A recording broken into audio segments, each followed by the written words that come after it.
इधर हम लोग आज कुछ अलग पढ़ेंगे और कुछ अलग चीज़ पढ़ना भी चाहिए, जानना भी चाहिए। देखिए, ये पूरी दुनिया है, तो पूरी दुनिया में बताया जाता है अनेक प्रकार के देश हैं। कुछ देश शक्तिशाली हैं तो कुछ देश शक्तिशाली नहीं हैं। और ये भी कहा जाता है कि हर देश उतना ज़्यादा सक्षम नहीं है कि जो हर काम को कर सके। जैसे कि एग्जाम्पल की अगर हम बात करें तो हमारे बहुत सारे पड़ोसी देश ऐसे हैं जो हर काम को वो नहीं कर पाएंगे। और एक चीज़ और सुन लो, देखिए पूरी दुनिया में कुछ ऐसे देश हैं जिनके पास उनकी खुद की खुफिया एजेंसियां हैं। क्या है?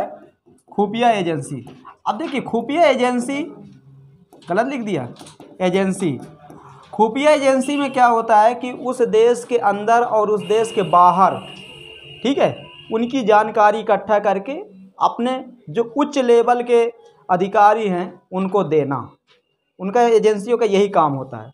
और अधिकांश एजेंसियां क्या करती हैं कि अपने जैसे पड़ोसी देशों की जानकारी इकट्ठा की, और इकट्ठा करने के बाद वो जानकारी डायरेक्ट किसको देते? प्रधानमंत्री को देते हैं। तो जैसे अगर हम बात करें अपने भारत की, तो देखिए हमारे भारत में भी अनेक खुफिया एजेंसी हैं, ठीक है। और भारत में बताया जाता है कि टोटल 8 में जैसे रॉ है, CBI है, ED है, ठीक है, NIA है जिसे कहा जाता है NIA, ठीक है, उसके बाद और आदि हैं। तो जिनमें से सबसे प्रमुख अगर खुफिया एजेंसी की बात करें भारत की, तो भारत की सबसे प्रमुख खुफिया एजेंसी में आ जाती है रॉ। देखिए ये दिख रहा है, ये हमारे रॉ का लोगो है। और रॉ जो भी जानकारी देगी किसको देगी? डायरेक्ट प्रधानमंत्री को। कहीं ना कहीं देखा जाए, अगर कोई व्यक्ति रॉ का एजेंट है और उसको कोई पड़ोसी देश की जानकारी मिलती है, तो वो पड़ोसी देश की जानकारी किसी राज्य के मुख्यमंत्री को नहीं देगा, गृह मंत्री को नहीं देगा, वो डायरेक्ट किसको देगा? प्रधानमंत्री को। वो उसको पावर दिया गया, अधिकार है उसका, ठीक है। और उससे कोई मांग भी नहीं सकता लल्लू पंजू आदमी। अगर वो मांगने का प्रयास करेगा ना तो हड़क के भगा देगा। क्यों? क्योंकि तुम उसको पेमेंट नहीं दे रहे हो, उसको पेमेंट कोई दूसरा दे रहा है, ठीक है। और इतनी अहम जानकारी अगर वो लल्लू पंजू को सबको देने लगेगा तो उसकी वैल्यू कहाँ रह जाएगी? फिर बात नहीं लीक हो जाएगी। बात समझ में? प्रधानमंत्री को ही देगा। तो दुनिया में ऐसी तमाम एजेंसियां हैं जो एक दूसरे देशों की क्या करती है? जासूसी करती हैं। देखिए, जिनमें से एक नंबर की एजेंसी ये भी है, ये देखिए इसका नाम है ISI। देखिए ये पाकिस्तान की खुफिया एजेंसी है। बताया जाता है कि पाकिस्तान की जो खुफिया एजेंसी ISI, ये सबसे ज़्यादा जासूसी भारत की करती है। एक और दूसरा देश नहीं मिला था। सबसे ज़्यादा जासूसी ISI भारत की करती है और सबसे कम जासूसी चीन की करती है। क्योंकि चीन और पाकिस्तान दोनों आपस में कहते हैं कि हम मौसेरे भाई हैं। तो क्या बताओ, मौसेरे भाई चीन होगा?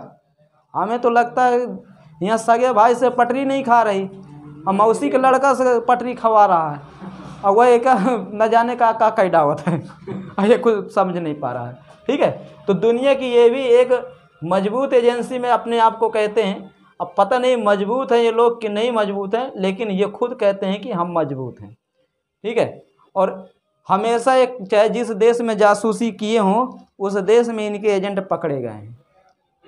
चाहे जौन देश में हो, ये अमेरिका में पकड़े गए, रसिया में ही पकड़े गए, चाइना में ही पकड़े गए, भारत में ही पकड़े गए। मतलब हमेशा किसी न किसी देश में इनके एजेंट पकड़े गए हैं, ये इसमें कोई दुरा नहीं है। अब देखिए, एक एजेंसी है द मोसाद। इसकी बड़ाई जितनी की जाए उतनी कम है। बताया जाता है मोसाद दुनिया की मजबूत एजेंसियों में से एक नंबर पर है। वैसे पूरी दुनिया में दूसरे नंबर पर हमारी रॉ है, पूरी दुनिया में दूसरे नंबर पर है रॉ, ठीक है। लेकिन मोसाद भी कम नहीं है। मोसाद भी दुनिया की मजबूत एजेंसियों में से एक मानी गई है। और मोसाद ने कुछ ऐसे कार्य किए हैं जो हकीकत में सराहनीय है। जैसे कि एक बार क्या हुआ कि इजराइल का एक प्लेन था, उसको हाईजैक करके युगांडा ले गए थे। जब उसको हाईजैक करके युगांडा ले गए तो उसमें कुछ फिलिस्तीनी आतंकवादी थे और कुछ फ्रांसीसी आतंकवादी थे, और वो दोनों मिलके उस प्लेन को युगांडा ले गए और जब वो उस प्लेन को युगांडा ले गए तो मोसाद ने उस प्लेन को और उसमें जो नागरिक बैठे थे उनको सबको अपने देश वापस लाई, और वापस लाने के बाद वहाँ के जो एयरपोर्ट था जिसका नाम था एंतवे हवाई अड्डा, एंतवे हवाई अड्डे को पूरी तरह ध्वस्त कर दिया था मोसाद ने, और कहीं ना कहीं युगांडा को काफ़ी नुकसान हुआ था। ठीक है। अच्छा, युगांडा भी कोई अच्छा देश नहीं है, वहाँ पर भी आतंकवाद को ज़्यादा बढ़ावा दिया जाता है। ठीक है। तो कहीं ना कहीं मोसाद एक दुनिया की मजबूत एजेंसियों में से एक है। अब देखिए, हमेशा ISI और रॉ की लड़ाई चलती थी, चलती है और आगे चलती रहेगी, इन दोनों की। तुम्हें एक चीज़ और बता दूं, ISI वालों ने जानते हो क्या किया?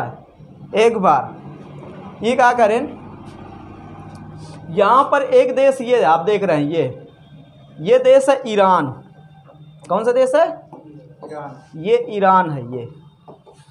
ये ISI वालों ने क्या किया, ईरान से भारत के एक नागरिक को पकड़ लिए, बात समझ में, और ले जाकर के कहाँ, अपने यहाँ ले गए। अपने यहाँ जब ले गए तो पाकिस्तान की सैन्य अदालत ने क्या सुना दी? फांसी की सज़ा। जब फांसी की सज़ा सुनाई तो ये बात भारत को पता चला, तो बाद में पता चला कि वो व्यक्ति जासूस है ही नहीं, वो तो एक बिजनेसमैन है। ईरान में वो बिजनेस करने के लिए गया है, वो जासूसी नहीं है। ठीक है। तो बताइए, ऐसे ऐसे केस ये हैंडल करती है, मतलब इसको ये भी पता नहीं कि वो व्यक्ति जासूस है कि नहीं, शक के आधार पर उसको उठा ले जाओ, और उठा ले जाए के बाद सीधा होकर कहाँ चढ़ा दे? फांसी में। ठीक है। तो शक के आधार पर किसी को उठा ले जाना, अब बाद में उसका जो इल्ज़ाम है वो सिद्ध ना हुआ तो कहीं ना कहीं इंटरनेशनल लेवल पर कितनी बेइज्जती होगी, बहुत ज़्यादा होगी कि नहीं होगी? तो बहुत बुरा इनकी बेइज्जती हुई। UN में इनको बहुत झाड़ा गया है कि तुम पहले अपने घर की जासूसी करो, दूसरे के घर की बाद में करना, लेकिन अभी भी ये जासूसी से बाज नहीं आते। तुम ये समझ लो, हमारे देश में जितने भी आतंकवादी हमले हुए हैं तो ये सब यहीं की देना है, बात समझे। हमारी खुफिया एजेंसी किसी देश में कोई आत्मघाती हमला नहीं करवाई है, बचाने का काम की है। एजेंसियाँ का मतलब क्या होता है कि कोई अगर घातक हमला कहीं पर होने वाला हो तो उसको बचाने का काम करे, ना कि वहाँ करवाने का काम करे। लेकिन पाकिस्तान की जो खुफिया एजेंसी है ये बचाने का काम नहीं की, ये सीधा निपटाने का काम की है, बात समझे। ये मुंबई में हमारा 26/11 हुआ, इन्हीं का मेन योगदान था। ठीक है। यही आतंकवादी भेजे थे, इनका अगर साथ ना होता तो आतंकवादी यहाँ आ पाते क्या? बिल्कुल नहीं आ पाते। तो कहीं ना कहीं देखा जाए, इस एजेंसी को तो हम ज़्यादा वैल्यू बिल्कुल नहीं देते। हम कहते जासूसी करना अच्छी बात है, करिए, अच्छे के लिए करिए। जासूसी वहाँ करिए कि भारत कितना शिक्षा में आगे जा रहा है, फिर अपने यहाँ शिक्षा का स्तर बढ़वाइए। जासूसी वहाँ करिए कि भारत की स्वास्थ्य व्यवस्था कैसी है, हमसे ठीक है कि कमज़ोर है, उसको आगे बढ़वाइए। जासूसी ये करिए कि भारत में कितने वैज्ञानिक अच्छा काम कर रहे हैं, इसकी जासूसी करिए। पढ़ाई लिखाई, स्वास्थ्य, शिक्षा, इनकी सबकी जासूसी करिए तो अच्छा लगे। लेकिन जासूसी किस चीज़ के करेंगे? कहाँ पर ज़्यादा पब्लिक है, ये बम फोड़ा जाए कि ना फोड़ा जाए, कितने मरी हैं, यह चीज़ की जासूसी करते हैं। भारत की सेना कहाँ पर ज़्यादा है, उड़वा दो, तो इसको जासूसी नहीं कहते। इससे कहीं ना कहीं देखा जाए एक देश की एजेंसी और एक देश का अपमान होता है। अब वही कहानी है, नंगा रोज नहाई तो निचोई का, तो अब इनके पास कुछ तो बचा नहीं है, तो इनका का इज्जत है का बेइज्जती, कुछ समझने में नहीं आता। एक बार क्या हुआ, यही पाकिस्तान की ISI जानते हो, इजराइल को देश नहीं मानती, इसको देश नहीं मानती। जब इजराइल को ये देश नहीं मानते, देखो इनका अलग सिस्टम चल रहा है कि नहीं चल रहा, पूरी दुनिया वही का देश मान रही है, UN ने उसको सदस्यता दिया है, सब चीज़, लेकिन ये देश नहीं माना। लास्ट में जानते हो क्या हुआ कि इस सीधा क्या किए कि इजराइल के कुछ नागरिकों को नुकसान पहुंचा दिए। इजराइल को पता चल गया है कि पाकिस्तानी आतंकवादियों को उसमें हाथ है। अब भैया पाकिस्तानी आतंकवादियों का हाथ है, इजराइल को जब सीधा पता चला तो इजराइल ने सीधा क्या किया, इजराइल की जो मोसाद है पाकिस्तान के आतंकवादियों को पाकिस्तान से उठा ले गई। पाकिस्तान के आतंकवादियों को पाकिस्तान से उठा लेके अपने देश में जाके मारी। और जब अपने देश में मारी तो पाकिस्तान चिटकने लगा।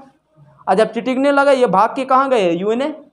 जब यूएनए गया तो यूनाइटेड नेशन ऑफ ऑर्गेनाइजेशन, जिसे कहा जाता है संयुक्त राष्ट्र संघ, तो जब ये यूएनओ गया तो वहाँ पर इसने कहा इजराइल ने हमारे नागरिकों को मारा है। तो भैया इजराइल साफ कह दिया कि ये तो इजराइल को देश नहीं मानते, तो आज इजराइल का नाम ये कैसे ले रहे हैं? बात सही है भाई, जब तुम उसे कहते हो कि इजराइल नाम का कोई देश ही नहीं है, फिलिस्तीन है, तो भैया कैसे है इजराइल मारा? बाद में ISI वाले कह रहे हैं यार मोसाद वाले बहुत खतरनाक हैं, मतलब हमारे यहाँ से उठा लेंगे हमारे आदमी को मारे, और मारे के बाद यूँ नहीं कहा था कि हम मारा या उठा के ले गए। बाद में पाकिस्तान अपनी खुद धोआ कर वहाँ से वापस आ गया। तो कहीं ना कहीं यहाँ पर शिक्षा का लेवल और ऊपर होना चाहिए। अभी शिक्षा की कमी है पाकिस्तान में, बात समझे? तो आज आपको ये 3 खुफिया एजेंसियों के विषय में बताया गया, ISI और मोसाद। कोई दिक्कत इसमें? समझ में आ गई बात? ठीक है।